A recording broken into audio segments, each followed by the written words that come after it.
تو اصل بات جو ہے وہ یہ ہے کہ یہ نیوکلیر پروگرام بند کرنے کے بعد پہلے سی پیک جو چائنا کا پروگرام ہے اس کو تقریباً بند کر دیا گیا ہے. جو سی پیک کا پروگرام ہے چائنا کا ایمبیسڈر پاکستان سے چلا گیا تقریباً اس کو بند کر دیا گیا ہے. دوسرے سٹیپ میں یہ نیوکلیر پروگرام بند کرنا چاہتے ہیں.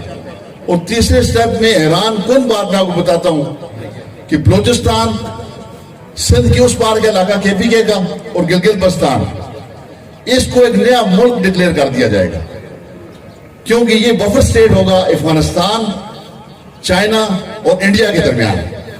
اور جو سندھ ہے اس سے اس طرف کا جتنا پاکستان ہے یہ سارا خدا نہ خواستہ انڈیا کے حوالے کر دیا.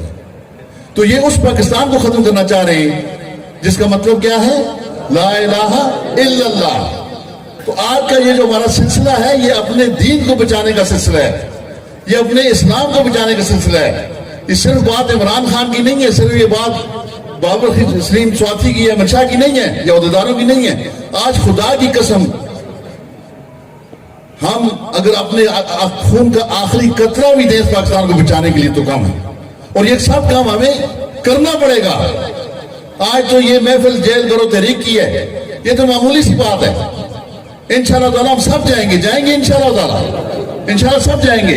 لیکن اصل بات یہ ہے کہ اگر ہم پاکستان کو بچانے کے لیے ہمیں اپنی جانوں کا نذرانہ بھی دینا پڑا تو وہ بھی ہم دیں گے, کیونکہ یہ جب پاکستان جب بنا تھا تو ہمارے باو اجداد نے لاکھوں کی تعداد میں قربانیاں دی ہیں, ہماری لاشوں سے گزرے ہیں لوگ, عصمت دریاں ہوئی ہیں یہاں پہ.